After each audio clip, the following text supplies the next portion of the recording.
And here I am with Dr. Johnson, who is having sympathy for Cecil, the lion. And you said you want to go hunting again for lions, for famous lions.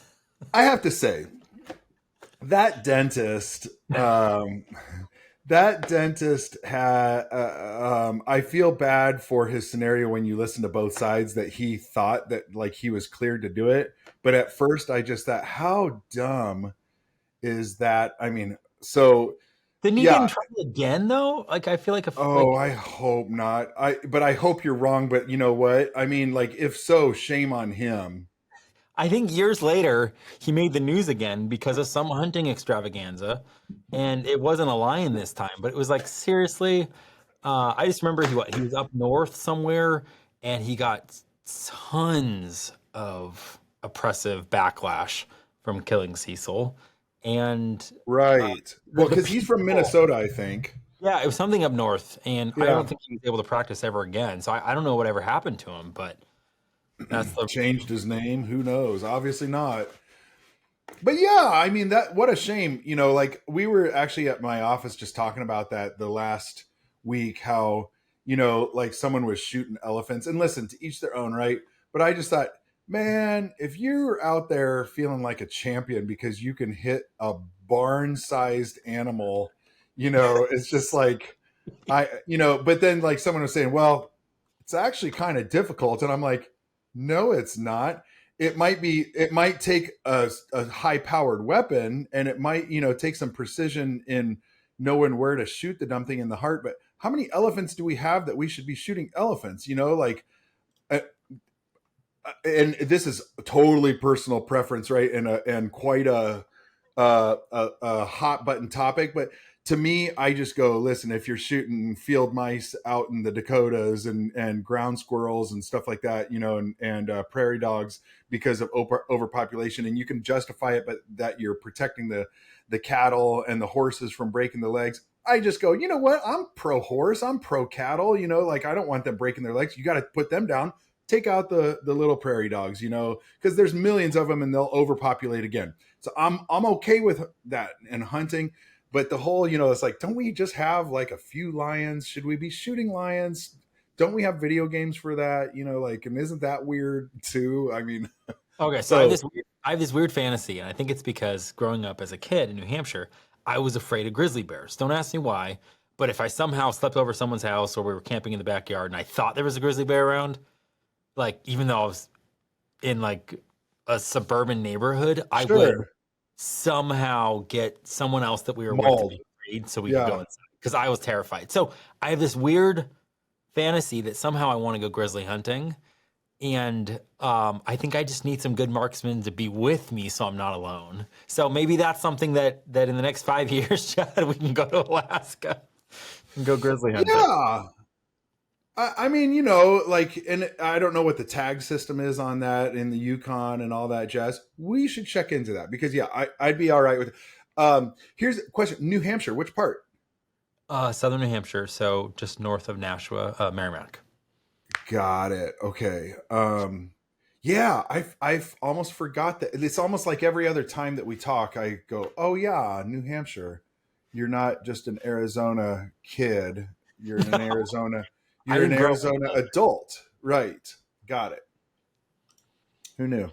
So Chad, originally, I was like, hey, I need to talk to my buddy because Yep. I need to pick his brain about creating remarkable patient experiences. And you replied, sure, I'd love to talk about unique experiences. And I'm like, or you said like No, unique patients. I'm like, what, what got switched there?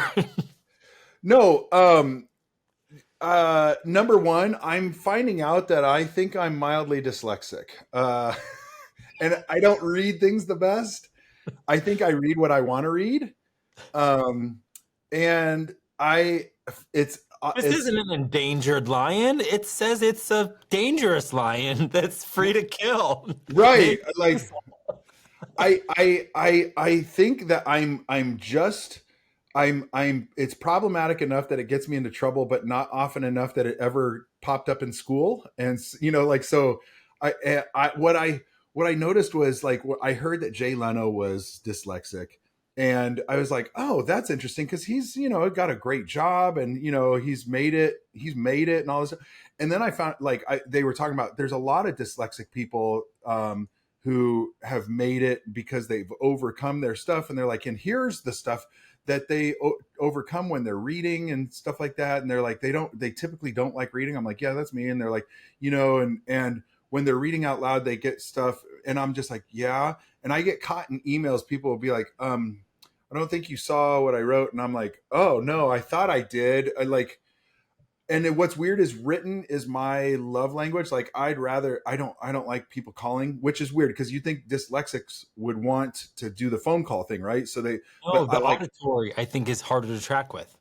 Yes. And so I like reading. I like reading, and I like it written out in text versus a phone call and stuff like that.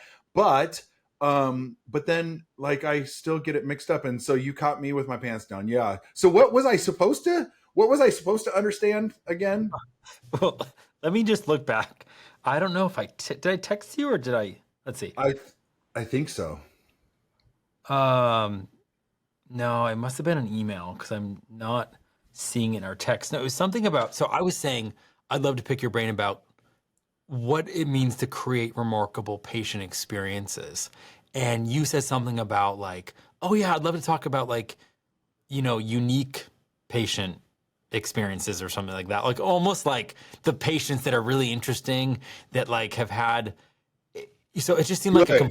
a different take on it. No, I think this is a semantics issue because like I did indeed hear what you said. Because you were talking about remarkable patient experiences. But if everyone did remarkable patient experiences, I don't suppose it would be unique. So to me, like what I do uniquely that other people could copy, I guess, or that I could copy what other people do that is remarkable, that, but like it wouldn't be remarkable if everyone did it, I suppose, right? So it's a weird take on the semantics of it, but Well, it's true. What you do to create remarkable patient experiences is probably unique. yeah. I think I was just using it as a synonym of sorts. But yes, I see the distinction. I hope that what I do is remarkable, but yet I also, in a quirky way, hope that it's unique enough that it stands out as remarkable because it's noteworthy. Remarkable to me is noteworthy, right? Like that it's worth marking about. Yeah, And it's worth remarking on something. So yes, it's like you go to a dental practice, you have an experience somewhere along the line, you have the area of what you expect. And somehow within what you expect, something gets exceeded or something feeds in that you weren't expecting. It's outside the ordinary. right. And someone's like, oh my gosh, that's worthy of remarking on because that Yes, was remarkable. remarkable. Yep. Um, no, I think we're on the same page. And then it got me thinking, I don't know. I was just like, I mean, I don't know what I do like that's, that much different than other people, but I think everyone's got their unique flavor of stuff that they do. Uh, Wait, that wait, wait. would, I just have to interrupt you. So do you have ADHD? yes, that too. And OCD. I think I've got stuff. I'm just, I honestly, this could be taken wrong, but I've wondered on top of all of that, if I even am autistic and stuff. Cause like, Like just on the well, spectrum? cause like what? Like on the spectrum, high functioning? Yes. And you know what's funny is I've brought this up with people, and no one said, "Chad, that's ridiculous." Like whenever I bring this up, people go, "Well, yeah," and I'm like, "What do you mean?" Like I thought when I would bring that up that people would go, "Really?" But people are like, "Well, yeah," and I'm like, "Wow." I've never really had to sell it with anyone how uh but it's given me compassion for hearing that out. But yeah, I mean, all that stuff, I'm just like, man, I think I've got all those things, and that's common for people to think that they've got stuff. So maybe I'm just being weird and whatever. But when people are talking about stuff, I can identify with that because like I'm kind of a a stickler for grammatical and syntactical errors and all the stuff like that. And I wonder, I was telling my hygienist Shonda this week, I was like, I wonder if I'm overly picky about that in a way of compensating for my dyslexia. which has never been diagnosed. So don't get me wrong. I'm not, this again is such a hot, this is a lightning rod kind of conversation to have and be vulnerable to be like, I think I've got that. And some person might be like, cancel him because he's even saying that he's got it without a diagnosis. I don't know. All I'm saying is like, I think I've got the OCD, the ADHD, autism, and dyslexia all in one, but just like 2% of each. Well, the other day I was talking with my podcast, partner, Yes. Dr. House, and I was like, Allison, you don't like, I just, I just found out I might have ADHD. Like, what do you think about that? And she's like, really? Like, that wasn't obvious to you? Because we're in a conversation, and I like a curiosity of mine that like goes through my head. I can't help but be like, ooh, like, hey, I just need to know. Like, I don't know how sometimes to stay focused. Like, like as a And kid, how do you and I have a conversation at all? I mean, that's what I'm saying. two Like, ADHD people together, but like, we both roll and 3 hours later, but that's why it didn't end. It could have just kept going because there's like probably. these unlimited nodes that we opened up that were Yes. like endless opportunity. Like I remember as a kid, my dad would be reading Chronicles of Narnia out loud, and somewhere along the lines, I'd hear something that would remind me of something else, and then I'd Correct. be in my own imagination, and then I'd come back like a minute or two later, and I have no clue what's going on. So I Correct. just kept losing where I was or where he was, and I so gosh, he'd read identify to with us that. all the time. I don't remember Yes. any of the stories because I Yep. didn't hear them. Yep. Auditory wise, I like could not track. So in eighth grade, we had to report how many pages that we would read each day. And I think we were supposed to read, I don't know, 15 or 20 pages a day or something like that. And so we'd go around the room. This probably never happened these days because there's a shame element to it. But, she'd go around the room and you'd have to report, how many pages you read. And I'd be like, two, and she'd be like, Chad, why is it always, 2 pages? And I'm like, okay, let me explain this. So I start the story, the paragraph, Jack and Jill went up the hill. And I'll be like, I've gone up a hill before. Oh, I remember that one time that I was going up that hill. And then, oh man. And then we went sledding and then it was so cold. And then I got hot chocolate afterwards. That was so good. I love hot chocolate. I should make some hot chocolate right now. And then I'd be like, wait a second. I'm supposed to be reading Jack and Jill. Who's this? Jack. Like my Uncle Jack. Okay, hold on. Jack and Jill went up a hill. I've gone up a hill before. And it's like, and so she's like, I'm trying to explain. That's why I only read 2 pages because it takes me forever to concentrate on that. And I think I broke through that cycle. But even when I'm reading out loud in any scenario, I'll notice myself messing up quite a bit. I'm like, I'm supposed to be a smart person. I'm like a fancy doctor, I'm supposed to be smart and I'm messing up words. Hopefully that makes other people feel good. They're like, man, I'm not as dumb as him, but I'll mess up these words and I'm just like, and I even recognize it when I'm doing it. So like, I'll be reading and stuff and I'll be like, I'm saying words that aren't on this page. Is that also the ADHD that I'm, I don't know. Maybe we find out that in the end, these are all linked together. I think they are.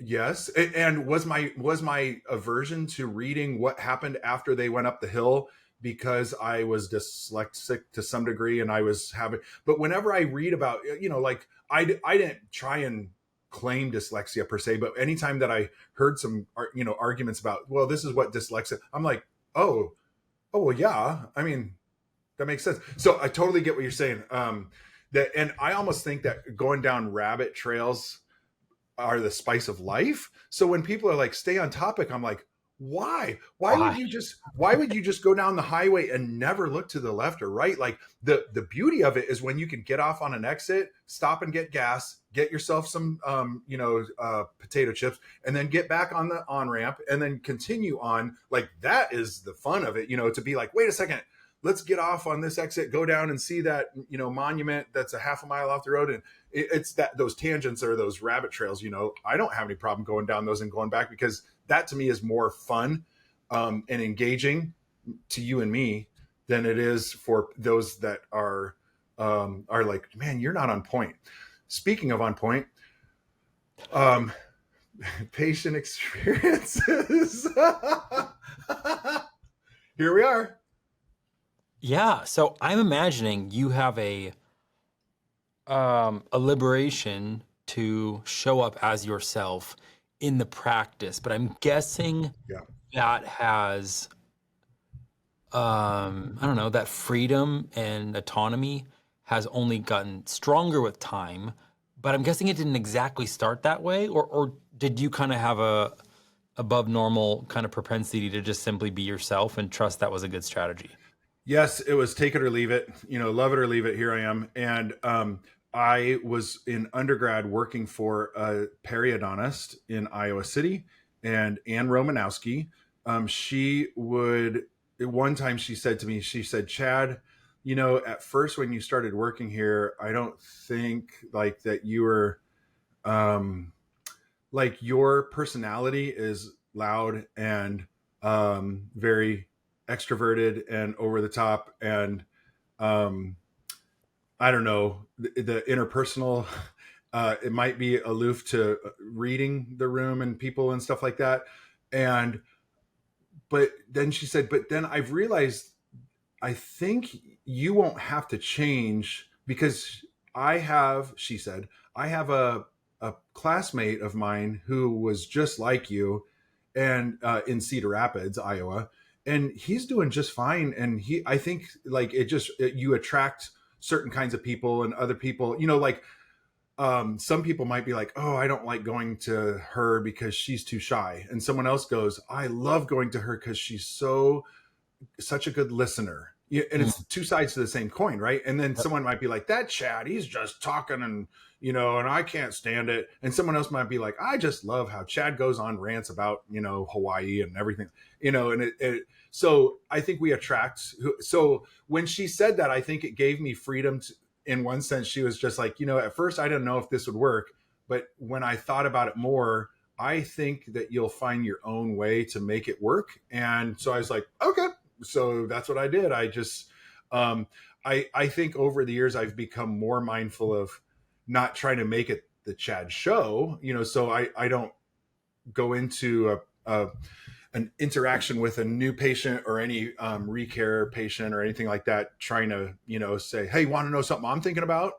I try and make it about the patient at the time, but if it's shooting the breeze, that's when I might go more off script into absurdities of such. So So, but there's an aspect of personality where someone can be, extroverted, someone can be more laid back, but it correct. still doesn't need to be like in that manifestation of that personality. It doesn't mean that they're still being authentic.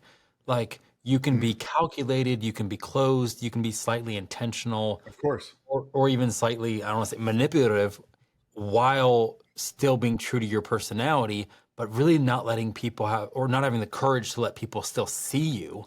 And I feel like, so you combine your uniqueness with authenticity. And I feel like most patients probably get, hey, Dr. Johnson, this is who he is.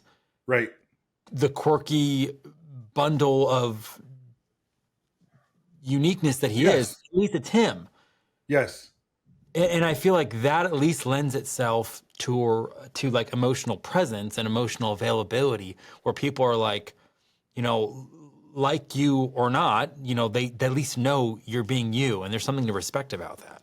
I think even for my wife or for my consultant coach through Productive Dentist Academy, Joanne, those are two examples of when people first meet me, they might either get me because they've met someone like me before, or they might be reluctant to understand where I am. But then after they've given me a shot for a while, they realize, oh, this is how he is, and they're cool with it. But I think some people are reluctant to accept that at the beginning, my wife included. She's just Okay, like, so huh. what's a mischaracterization of Chad Johnson? Uh okay, well, I mean, if I'm uh fun loving and outgoing and don't care what people think about me, well, he must be cocky. Okay, He must or be, shallow. yeah, shallow. He must not care what people think. He must not care what people think. He must, or I don't know, stuff along those lines, or that if I can, like be sociable in a group setting and, and stuff like that, it's like, I wonder if he can sit down one-on-one and have a deep conversation. Or I like he must wonder. want to be the center of attention. Yeah, stuff Because like you that can too. be, doesn't Yep. mean you have to be. Yep. Yeah, that's a great, yeah. Or I've met, like, when my wife, she was thinking to herself, I've met guys like this before who are douchebags, and so he might be like that too. Fair enough. I mean, it's fair enough to think that, right? I think prejudice is okay. This sounds, oh man, hot mic stuff. Prejudice is okay. Like, we have prejudices. Um, for example, when I was working at the water park in high school, my boss would say, if there's 100 people in the pool, who are you watching? Are you going to give uh, even time to every one of the 100 people, or are you going to be watching the kids and the poor swimmers? Surely you have to watch everyone to some degree, but you should give discrimination to the poor swimmers. And that's not a wrong thing. You should No. you should put your, or if I come up on someone who's driving, and I was like, that is so wrong to say out loud, and yet so right. Or if you're driving down the street, there was someone a couple hours ago up on the corner out off the interstate. She pulls off, and I'm like, oh my goodness, she was at the red stoplight. I'm like, just turn right. There's no sign that doesn't say don't turn right. And then I realized she was a really young driver, and I was like, oh, okay. So someone could say, well, that's discrimination. You're discriminating. You're making decisions off of what you saw. Yeah, we all do it. It's just wrong to overly do it, or to, just make broad brush strokes. Therefore, everyone has to be, young drivers can't be good drivers, or young drivers are really bad drivers all the time. All right. It's not that, but, giving a little grace to someone who looks like a young driver, that actually is discrimination. You're using your discriminatory skills to say, I'm not going to treat every driver the same. Now back to it, when my wife is just like, I've met guys like this before, and he could end up being like those other guys that are, trouble, or come to find out, maybe this guy is characterized by those characteristics and yet different as well. Right. I mean, fair enough. Like, I've met guys like you before, or gals like you before, and you remind me of that. And that will help me make my decisions on how to interact with you. But wait a second, you are your own person. And so you're a little bit different. Yeah. So if people give me a shot, I do seem to grow on people, especially if they're reluctant at first, like, are hesitant to be like, why is this guy so happy or chipper, or why is he so this or that? And it's just like, oh, it just is who he is. Well, and I think one of our, at least it ought to be one of the goals as a dental professional, is like genuine connection with the patient. Yeah. And there's an art to that, Yeah. so it's like you show up in a room for the first time with the patient, and there's probably some aspect of, hey, I'm energetic and I'm jovial, but then I can also throw in something surprising that they're not expecting, because they're just about to peg me as the Yes. center of the universe, whatever. And then all of a sudden I just ask a question and show that I can listen, and I lean That's what the in. key is. That's Yeah. what the key is, was And I asking balance questions. this like fun, untethered with this like emotional empathy. Yeah. And people are like, whoa, like he's not just this and he's not just this. Yep. And it's like we need to be intentional about how we disclose who we are to people so that we can achieve uh I mean, I don't know any other word to say, but like intimacy, like actual connection with another person, Yes. not sexual, like we know that, but just like People actual connection with go to another person. that word implication when you use the word intimacy, but intimacy is closeness. If you Yeah. want, like dentists want an intimate fit on of their crown onto the tooth prep, right? And Yep. so intimate just means close. And so, yeah, you want a closeness with your team, a closeness with your patients, a closeness with your community, and even a closeness with your family that will be reflected into your community and your team when the patients meet you and realize, okay, this guy. So you brought it up. It's a great point. Asking questions is when I get to bond with a patient by saying me too. So that's a big Bruce Baird kind of thing, is to be able to, when someone says, I ask a question. So what are you up to this weekend? Oh, just soccer games for the kids. Me too. I'm a coach over in Altoona for my girls. They have games on Saturday, and the patient might say, "Oh, we've got that tournament too." Oh yeah. What time's your first game? Because it's supposed to be like 40 degrees, on Saturday morning. Like that's the low. And I think we've got a 7:30 game, and they're like, "Yeah, we don't start until 10 o'clock." Oh, that'd be so nice. Hopefully the sun's up by then. And now I'm starting to build some kind of bond. And as Bruce says, not, using the Me Too with people, but then also trying to link with people, at least 3 links that you've connected with a patient. So that way there's a mutualism of understanding with that person, so that you've found common ground in 3 different areas. And 3 is just kind of an arbitrary number, but of links with patients that you can meet with them and be able to have some kind of dialogue. So that way, kind of, if you see them at the grocery store, hey, how'd the girls do at the game last Saturday, and stuff like that. So you've made connection. Or, hey, I know you were, doing some knitting. Do you ever post pictures about that? Or do you and then it's funny how, people will bring out their phone and start showing you pictures of their knitting projects and, stuff like But that. see, so to me, when I hear this and knowing what I know about you, Chad, like this seems like a superpower that you didn't have to work at a lot. I'm not saying you probably don't bring intention and that you don't keep trying to elevate it, but I'm just saying your ability to connect with people probably very quickly is something that is an uncommon, I don't know, strength of yours, and yet you pair that with your nuances and boldness of just sharing kind of who you are in a quirky way with the world. Like, Quirk way, I bet right? your social media, like it doesn't, I haven't seen it go viral as if it goes outside your community, but within your community, Correct. like I'm sure people that belong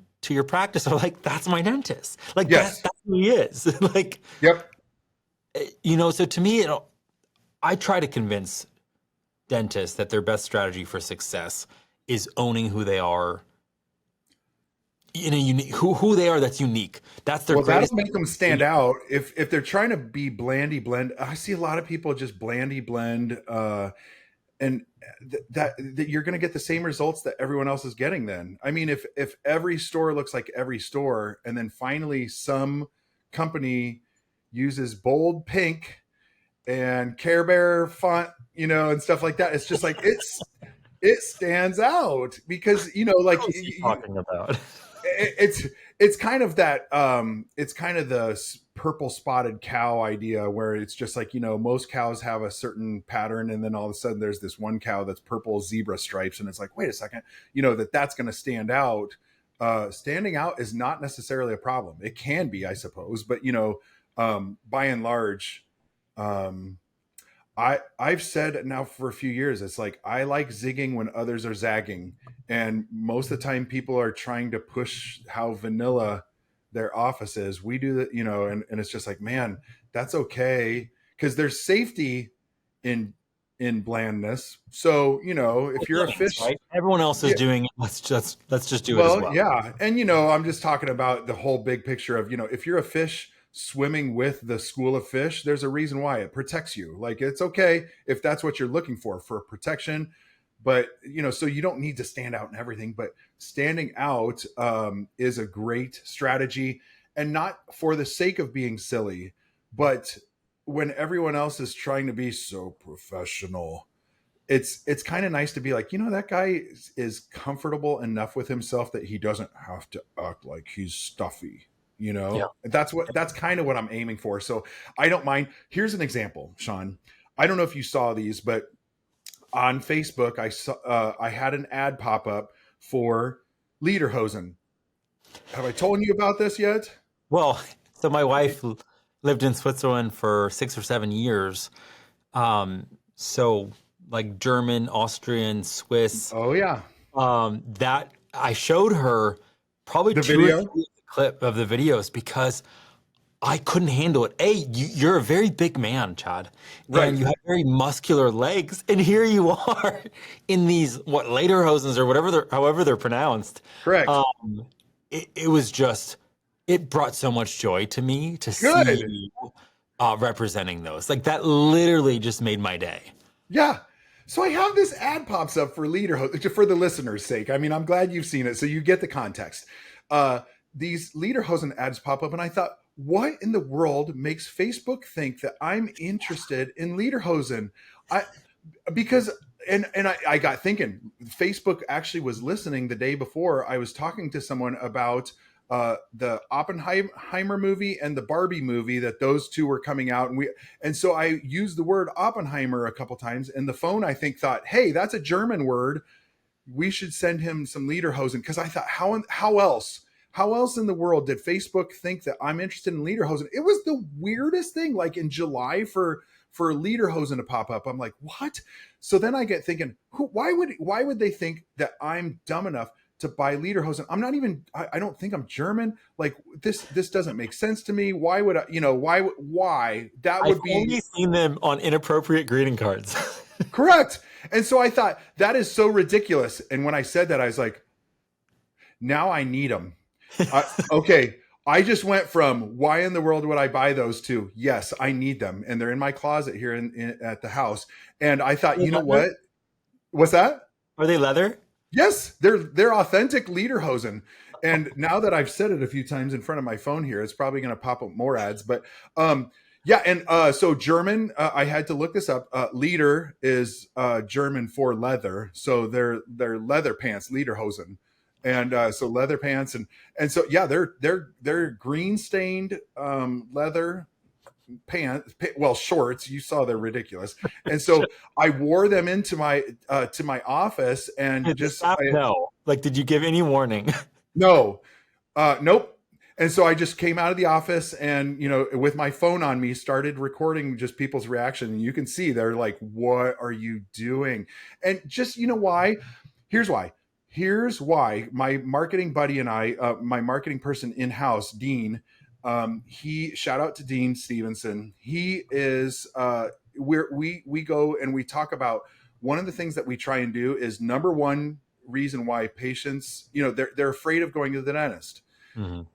And so they're afraid, if I can make myself either more relatable or self-deprecating or down to earth and not stuffy, it will take away the barrier for people to be able to go, you know what, this guy is comfortable enough with himself that, like, because he's being a goon right now, and yes, I know that that's what I'm doing. If people are like, have you no shame, it's like, I maybe not. And but the goal is I get patients in, whether it's from the radio or my silly Instagram, Facebook videos, of me wearing a gorilla suit or the Lederhosen, and it's not to draw attention to myself, though I'm okay with that. That's not my intention. It's to actually make people go, you know what, I'll give this guy a shake. And then they come in and go, like, hey, if you can be embarrassed, maybe I could be embarrassed about my teeth. So that's what it comes down to, is I'm trying to alleviate patients' fear. All of a sudden they're like, man, this guy is wearing stupid Lederhosen, and somehow that's making me less fearful, because what they're doing is they're picturing me naked. They're picturing, and I don't mean like necessarily, I'm speaking metaphorically. They're going, this guy's acting silly, and he's let his guard down, and he's like almost shamed himself, self-deprecating. So, maybe I could open up to him. Yeah. That's kind of where I'm coming from. And so when people say it, I'm actually just not saying it. I'm living it through my marketing. So if we go to like the root word though, like which we already talked about with remarkable, is remarking. What remarks have you heard? I don't know, that stand out in the last 5 years.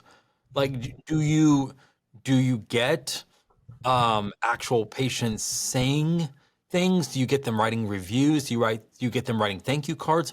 Or do you just know, because of like such little missed appointments or such great patient loyalty, that like patients feel like they belong? Like what tells do you actually have? When people are listening to this, they want some concrete evidence. And I think I would have to at least start by saying that it's intangible, the ways that it probably helps me more than I realize. But I should also mention, I get patients that travel from an hour and a half away, sometimes a couple hours, to see me, and they drive past other dental offices. That's quite a compliment. Yes. Oh, Um, totally. and also, for example, then the multifaceted depth of our authenticity is, we start with silly, but then we make links. And then I've even occasionally, when a patient's having a difficult situation, we've stopped and prayed for them right there. We've got thank you cards from patients for, sending them a gift when one of their loved ones passed away, or stuff Oh, like that. So wow. so I'm just saying, like, at first it seems superficial and silly, but then we then are able to get the patient in so we can connect more with them. And I had a patient, for example, that we're sending a bouquet to, that they had neonatal difficulty and death and stuff like that. And that's a hard situation. But sending them some condolences and whatnot, to connect with them and to let them know that we care more than just about their teeth or about their 6-month recare. So I think it's just as tough for me to get reviews as it is any office. We get enough, but I don't have this amazing number. Why? Also, if anyone's, checking on my office versus theirs and kind of doing the comparison thing, we're a fee for service office, so we're smaller, Mm. and therefore, like, we don't win the popularity contest in numbers, in volume. We're not a PPO high volume office, so we're a high touch office. And I think our marketing begs for that. And then our results show that. Yeah, it just sounds like you really, at the heart, treat people and care about people, and will actually go to lengths to show those people that you care outside of the normal dental context. Yeah, And I'm just thinking, if I was on your team, I'd be like, yay. Like, it's rewarding. I work for a practice that, I mean, I don't know what else to say. This is the way my mom used to say it. It's just like, that gives a damn. Like, Yes. that actually cares and is willing to do something Yeah. when someone's hurting. What's really cool is you'll get a kick out of this because it's directly related to your service. Is we had a patient that called us recently. He needed periodontal therapy, scaling, root planing stuff, and he said, he called and asked to talk to the office manager. Nice guy, and I know him from around town, this and that. And he said, um, you know, I didn't buy this toothbrush that you guys gave me, and I don't want to be charged for it. And we said, oh, actually, we give those away free. And he was like, oh. So it hit him funny, because he was like, why am I paying this much for these deep cleanings? And, like, I think I'm getting hosed, and you gave me a toothbrush and I didn't ask for that. And we are like, oh, no, you misunderstood us. It's our gift to you. And not a lot of offices can do that. Again, that's one beauty of our fee for service office, is that we're aiming for those wow situations, and we have to focus on each one as opposed to volume. And so we give one away for each of our periotherapies, and so we kind of extend it in a unique way than what a lot of Zana offices do. When they're like, hey, you could have this toothbrush, it's this many dollars, or whatever. But for us, it's we use it as a gift, a care gift. It's not just a lapel pin that would be neat to wear. It's like, no, we are trying to help you be the best you that you can be in your mouth, and everything like that. So and we, for some of the patients, we either give them or direct them to a water pick, to be able to use that and stuff like that, if they're either wanting to get the results better, or if they're not getting their results good enough. So it's a few of the things that is really tough to do if you're only making $2 on each procedure or whatever, if it's a close profit margin. But for us, we're able to extend that, and it feels really good to be able to tell people, no, we mean the best. And the same thing with the carry-free rinses. Like we'll be like, no, he's like, I didn't ask for these rinses, I didn't ask for this brush, and we're like, no, no, no, that's included, that's free. So And how, for him he to, didn't know how to handle that generosity, huh? no, no, because he was just like, no, I'm calling and sending this back because I didn't ask for this. You guys are, and it's like, no, it's free. It's like foot and mouth. It's like, oh, crud. And that was really cool. And and we also love the Zana product. And but I called it a service earlier too, because it's neat, because we get to tell people, it's like, no, and we'll get you a new head each time that you come in, and and stuff like that. And it's just taken it to a unique level, probably even within the Zana sphere. Yeah. Oh, yeah. You're such a pioneer in that. And I think that's why I appreciated you, because I saw that you were a pioneer in so many other ways. And just by definition, it means like being unconventional, being okay to go off the path into uncharted territory. I mean, you can't pioneer on paved roads. You got to go where no one's going. Yeah. And I think that's just you as a leader, as a dentist in the profession, in the field. And I've seen it the way that your team respects you. I see the way in which the field respects and honors you through, PDA, Reagan, and Victoria. So yeah, I'm just super thankful that you came along when you did, and we got to kind of get to know each other, Chad. But Yes. you're just such an inspiration in my life as a dentist, and I think so much of it's just that you have the courage to show up and just be who you are and bless people with the light that you've been given Well, instead of thanks. trying to be a counterfeit. Yeah. Well, like it or leave it. I guess I have to be there either way. But the people that are sticking around must like it, because the leavers leave and the likers stay, I guess. I 18 years in now have really appreciated building um, up my community and the patients around me, and even my team and stuff like that. And I think they know that we mean it. What our tagline for our office, as we went through the Traction EOS sphere of stuff, I'm using that word a lot, sphere, whatever, is we slay disease. And it's kind of our Nike just do it tagline. And we like that, like we slay disease. And it's quirky, even the tagline, because it's somewhat silly, but it's like, no, we intend to help you get your mouth as healthy as possible, and that's how we're going to do it. We slay disease. And um I just I appreciate you having me on, because yeah, you and I am excited over the next 20 years, even like 40 years, who knows how long we've got, just to It see depends how how each of us fast we grow. we hunt those grizzlies, because that is kind of a high risk move right there. It'll kind of have to be Fight Club. I think we won't be able to talk about it. Just just you and me knowing about it.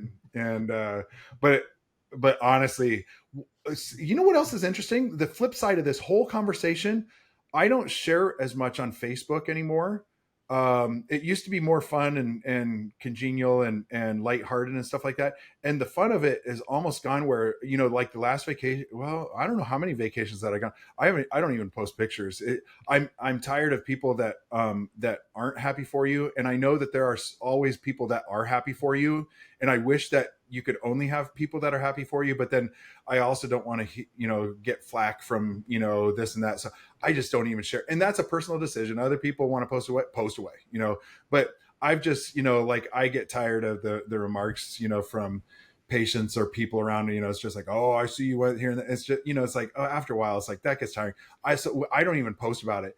And then there's other people that post about it all the time. And it's just like, is this real? So I, what's funny is, being authentic doesn't mean that you have to share everything about No, everything. especially if your life and the blessings you've been given as a dentist become something that patients aren't can't relate to anymore. And now it looks like it's some sort of like a, here's the success that my Right. dentist is having because he's running a successful practice. Well, now it becomes about, again, the almost like a flex instead of Right. when you do some of the other posts that are like relatable, where at the That's it. expense of possibly looking goofy, you don't Yes. mind doing that. And now people are like, okay, I see that and I get that. I think there's Yeah. this connection and humanity in Connection. that versus like I'm just living my Look at best me life. on top of the mountain. Yeah. Again, I hit another mountaintop. It's like, okay. I mean, because I like that kind of stuff, but it's more for me. What's funny too, everyone that posts about their workouts, good for you, this and that. But after, like, I don't know how many years ago, that I was just like, I don't care to post about that, but I will post a sunrise picture when I'm out on a bike ride. That's really pretty. That's more relatable than, well, hitting my 100th mile because I'm awesome.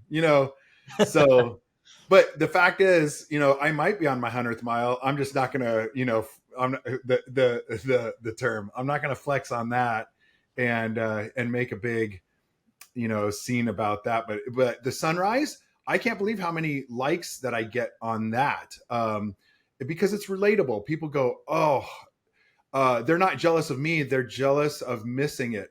That's the most jealous that they're going to be is they're not like, oh, I wish I were you. They don't want to be me. They know I'm out on a bike ride or something like that. But they're like, oh, I wish I could have seen that. Or, oh, that's beautiful. Those are the kind of comments that I get. Those are relation building. Those are relatable. So I don't know. I'm not telling people what to do, but it's funny how when it's like, I actually, my life isn't an open book to patients, but I find ways to relate. So if a patient says, you know what, we've got a beach house in Hawaii, I'm thinking to myself, okay, these people aren't jealous of success. So if I just go, oh, I love going to Hawaii, then I can relate to them. But if someone said, I'd love to go to Hawaii, but I've just, we've got 20 children and keeping them in school and this and that, like they're like, but we've never been, just because we're trying to save up, and we put away about $5 a year, so we're at $10 total. And that's not the time for me to go, I've been there a few times, because that's gonna separate us, right? So knowing time and place of when to pull the trigger on going for it, and it's within context, being a good listener. Chad, I just appreciate you, man. I'm in your corner. I think the world of you. I know This has you do. been That's fun. why I share so much with you. I feel like you and I can relate. I love New Hampshire. Can I tell you too? A side note before you close, I was in Boston with the family a couple Septembers ago, and we visited the Strawman factory up in what's the town name, Andover. Okay. So we went up to the factory in Andover, and then the next day, it was mid-October, so we drove up It's the most to, beautiful time of year to oh be. my goodness, yes, we drove up to Lake Winnipesaukee, which is, to let everyone know, that's where the what movie is that that it's supposed to be set out of. It wasn't actually recorded there, but What About Bob, in the Oh, late I thought you were 90s. going to say The Shining with Mount Washington Hotel. No, Lake Winnipesaukee. I'm sailing. That's Lake Big baby Winnipesaukee. steps with Richard Dreyfuss and Bill Yes, Murray. and then we went up all the way to Franconia Notch and stuff Oh, like that. So we drove past beautiful. your old stomping grounds, and it was so gorgeous, just along the highway. Yep. So The yeah, it Kangamangas. what's that? I think it's like what the Kangamangas Highway is where you end up driving up because the man of the mountain's not there anymore, right? His face fell off. Correct. It fell down like in the late '90s or early 2000s, something like that. Oh, Yeah. so sad. Uh, we didn't make it quite that far, but I've been up there before. But I tell you what, that area is beautiful. And this is an example of, it doesn't always have to be geography, but finding ways to relate to people. And you and I sure have related a lot. I mean, there's so much about our lives that overlap. And yet we've never lived in the same place, No. and yet we're still brothers in how we're connected so well, So I yeah. think we've only hung out in one event. I right. That's Yep. saying something. Well, dude, I appreciate you having me on. Hopefully, you can cut and find 10 minutes worth of usable sound bites and material. Hopefully, any listener is able to, to find connection with that. If somehow they wanted to connect with me, I'm not selling anything. I'm not, I'm just a dentist that's, connecting with people here and there. And so you can find me, I don't know, my Gmail is chaddds@gmail.com. Feel free to write me and ask any questions for follow up. Awesome. All right. Sounds good, man. Thanks, Sean.